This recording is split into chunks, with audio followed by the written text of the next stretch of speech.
Hello fellow collectors and welcome to Long's Toys. Today we are taking a look at Deluxe Class Robots in Disguise 2015 Universe STRONGARM from the Transformers Legacy Evolution line from Hasbro.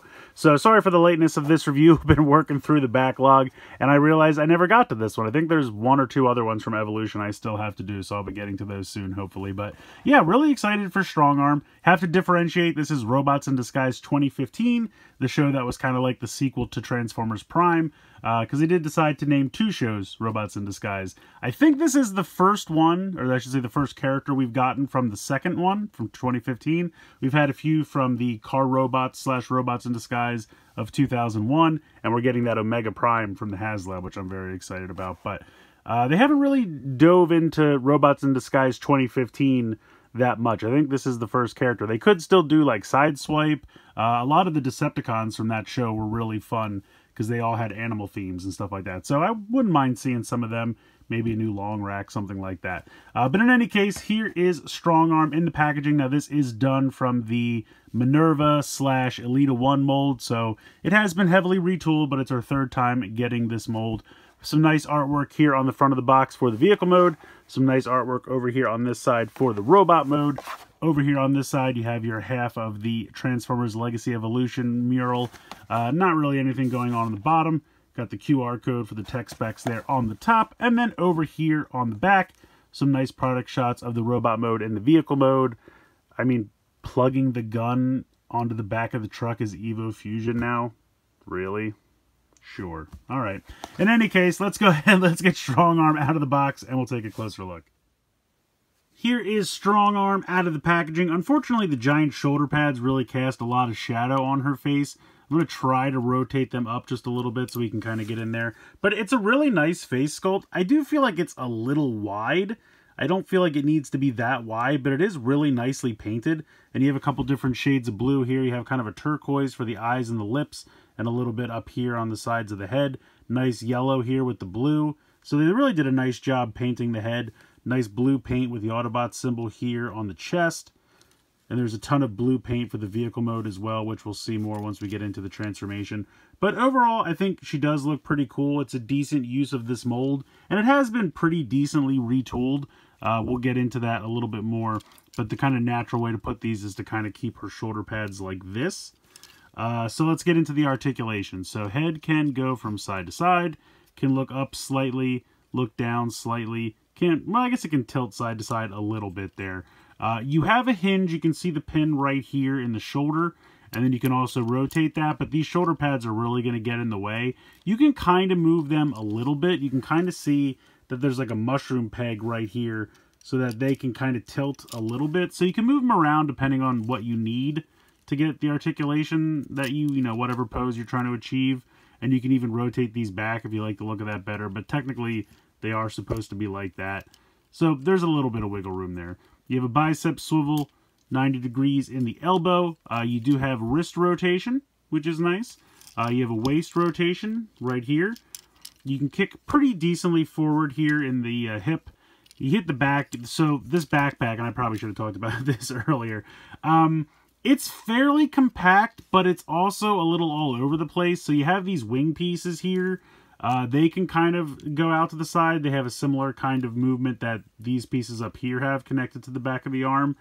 And then they can also rotate. So if you really want to like rotate them down, they actually come in the box kind of in the like vehicle mode configuration, but they're supposed to rotate up here. If you want them a little bit out to the side, you can. But I guess technically they're supposed to go up like this. Now I believe the original toy, and I think on the show even, she had full-on like door wings. So they're trying to kind of simulate that here. And then this piece, you know, can go up, and we'll see that in the vehicle mode as well. You can see the light bar is underneath there. So it compacts as nicely as it can, and it doesn't get in the way too much. If you want to move the waist a little bit more, you can kind of flip that out to the side to get at that waist swivel. So again, kind of like the shoulder pads, they can be in the way, they can get out of the way. You just kind of have to move. There's a lot of fiddly kibble bits that you kind of have to move around to get the full range of motion out of the articulation. But you have the thigh swivel right there, 90 degrees in the knee, and then you have the ankle tilt. The ankle tilt, if you're familiar with this mold at all, the feet are exactly the same for all three uses of it. So it kind of clicks into place down there. So if you wanted to do like minor ankle tilt, you kind of have to like unclick it, and then that's kind of like the first, what do I want to say, first like notch, I guess. But that would be like a ridiculously wide stance to kind of click that and then have her actually stand. I mean, you can see that's ridiculous. So it's kind of a shame. It's hard to kind of get it to do something in between. Like if I just want to do like natural ankle tilt, it's not the easiest thing to do. It's not impossible, but yeah, I don't know. I don't really like the feet on this mold. I feel like with the other ones, it wasn't so like clicked into place. I don't know. I feel like there was a little bit more range of motion there.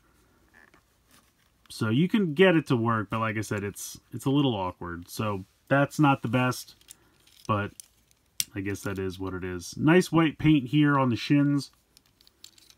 Got plastic wheels here. They're very hollow feeling. Same wheels up here. But overall, I think it's a good robot mode. It's just, it's got a lot of kind of fiddly kibble bits, and I wish I could get a better range of motion out of the ankle tilt because of that like click. Like it to try to get something natural, which would probably be about halfway in between what it will give me, it's kind of difficult to do. It's, again, not impossible, but it's really kind of weird. So maybe something like that. Yeah, so most of the time I end up just leaving it like all the way clicked in and just kind of balance her on the edges of her legs or her feet, because that kind of works. But yeah, it's not perfect. It's not terrible, but overall I think she looks good.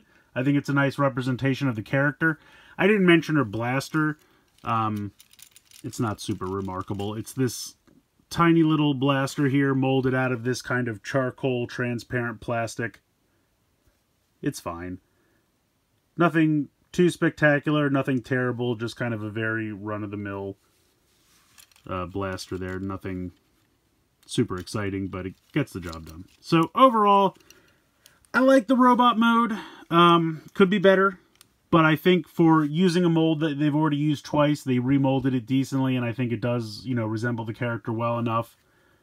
And yeah, I'm pretty happy with it. It could be better, but it certainly could be worse, and I think they did a decent job of getting, you know, the essence of the character across with this mold. I just wish it wasn't so fiddly with some of the kibble bits. And there's some clearance issues when we get into the transformation. A lot of times, like getting the shoulder pads to go where they need to go and getting the hood of the car, you know, up there and the door. You'll see. We'll just go ahead and get into the transformation. Alright, so I've gone ahead and removed her blaster and just put that off to the side. So you're going to start off by kind of coming to this back section here, and you kind of have to like flip this up just to get some clearance. And then this kind of whole section will also kind of rotate up a little bit. It's kind of funny, like as you push this down, it like pivots the whole backpack down. So as you start to move it up, it'll kind of pivot the whole backpack up, which is good because you're going to need that. Then you can kind of take these sections and bring them down. And then you want to kind of snap the arms into them. So they will snap in like that. And you can see that there is a little spot. So as we rotate this back down, you can see like this will kind of go into this little area here. And then there's a tiny little tab right there, which will tab in on that little notch right there. So bring this down and just kind of click that into place. And then those are ready to go. We can then take the waist and rotate that 180 degrees, like so. And that's a little snug, but I guess that's good. I'd rather snug joint than super loose joint. You're going to come to this, and again, this is kind of where we start to run into the clearance issues. So try to move the arms to the side like that so that you can flip this piece out, which is not the easiest to do. Maybe I should have done that before I rotated the waist. We'll try that. We'll rotate the waist back and then flip this out. It's still pretty tight. There we go. Okay, so now we can get that piece back. We can rotate the waist back 180 degrees. And then you have to bring the doors down. Now, if you want to flip them out to make it easier, you certainly can. But you're going to flip this down. And then this is going to kind of snap against this section here. Like that. Now you have to bring this section further down and kind of rock this back a little bit so that it'll line up. And then all of this, you can see that there are these two white tabs here that are going to peg into the sides of the shoulder pads. You can see it goes right there. So you just kind of rock this all down, peg this in like that, and then kind of straighten this up because this has to go in here like that. So there's kind of the whole front of the truck mode. Then we're going to come to the legs and we're going to flip out these tiny little panels that are on the inside of the legs. And then we are going to snap the legs together. So how this works, if I zoom in here, you can see the connection is right there. So you're actually going to kind of like flip out the legs like this on this hinge. So we'll do that. And then we are going to connect it here.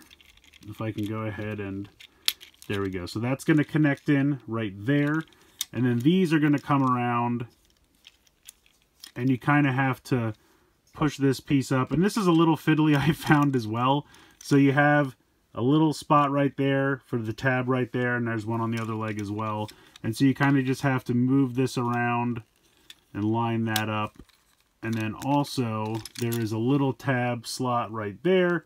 And that little tab will kind of click into there. So this goes here. That clicks in. And that clicks in. And then the last step is to just take the feet here and rotate them 180, and they just kind of barely cover this section here. Again, this back section is the same for all three uses of this mold, and it's never really been that great. Also, I feel like this is, so you can see the piece, and like they're not 100% straight. I don't know. These connections are just not the best. But there you go. So there is the vehicle mode for STRONGARM.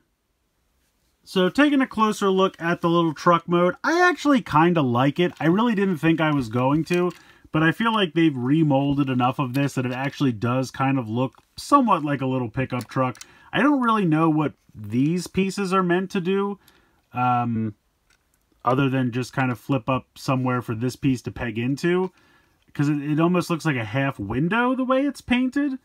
I don't know. It's very strange. You have the light bar here, which is pretty good. If you want to remove this piece, you absolutely can. It just pegs in. So let's pop that out. If you wanted, you could put the gun in here. That could peg in there instead. You know, Evo Fusion. Just pegging this in here, apparently, is Evo Fusion now. For whatever reason, though, I find like this is really snug, and mine did not want to peg in. It's gotten a little better over time. But there you go, you could do that. The gun also has pegs on the side, so if you wanted to do this instead, or if you wanted to do this, or you have several ports here on the side, you could peg it in here. You could also peg it in down here. So there's lots of spots where you can peg the gun in. I don't know why you would take the light bar off. I'm going to go ahead and leave it on because I do like it there. But yeah, so you got 1, 2, 3, 4, 5 Evo Fusion spots where you can just go ahead and peg the gun in. But that's got to be the saddest Evo Fusion thing I think I've ever seen them try to pass off. But yeah, so I'm going to put this off to the side. But the front of the truck I think looks really good. Some nice paint here for the bumper and the grille and the headlights. Again, you have that metallic blue here for the hood of the car. Here along the side. I believe this piece here is cast out of blue, and then this section is painted white. And then there is a little bit of darker blue here for the trim, which I also think looks pretty sharp. Wheels look a little cheap, I have to admit, but overall, I do think it's a cool little alt mode. I do. I get the police. I always thought kind of a police pickup truck was a weird alt mode to begin with. But I think they've captured it here. I think this works. It's a very unique, fun little alt mode. And it definitely feels different enough from Minerva, and it feels different enough from Elita 1. So I feel like they actually did a pretty good job remolding this. Of course, you can see a decent amount of robot body underneath the whole head, the chest, and the legs, and really the arms. So she's saying hello from underneath. But yeah, it's a cool little vehicle mode. The Evo Fusion is a joke, but vehicle mode, really not too bad. Ultimately, I like Strong Arm. Not perfect, but I think there's fun to be had here. My biggest complaint really is just those ankles. I really can't get them to kind of fit in any kind of normal ankle tilt pose. It's either basically connected all the way like this or 90 degrees, which is not what I want. The knees on mine are also a little loose, which isn't something I mentioned earlier, but kind of as I've been playing with it, they've been getting a little bit looser. This one over here is not too bad, but ultimately that's a bit of a problem. But I think aesthetically she looks good. I like the robot mode. I like the head sculpt. I like the paint applications. I like the shoulder pads, even though they do cast a lot of shadow, and so it's kind of hard to see the face because it casts so much shadow. The backpack actually compresses pretty decently, and I like having the doors up here. I kind of wish that they could fold all the way out and be kind of true wings, just like the original toy and on the show, but this is okay. I like the light bar. I think that's good. Like I said, this compresses pretty nicely, so it doesn't really get in the way of articulation, and you can kind of move it out of the way if you need to move the waist or anything. The other thing is just with the transformation, there's kind of a lot of fiddly bits, you know, getting the shoulder pads into position while still moving the backpack up to peg into them, and then flipping this piece out the doors. So like it gets there, it gets to where it needs to go, but it can have some clearance issues and just be a little fiddly, which can be annoying. I do actually really like the alt mode. I didn't think I was going to, but I think they remolded enough of it that it actually works, and it does look like kind of a little futuristic type pickup truck, so I think they did a nice job there. So yeah, ultimately I think Strong Arm's a lot of fun. You know, could they have, you know, used a different mold that might have suited her a little better? Probably. But for what we got here, I think this is still worth checking out. And again, sorry for the lateness in the review, but going to be moving through some backlog basically until Boom Boonger comes out. So look forward to some older stuff. But in any case, I think this is definitely a fun little figure and definitely worth checking out. But let me know what you guys think in the comments below. Please like, share, and subscribe. Hope you guys enjoyed the video. And as always, thanks so much for watching.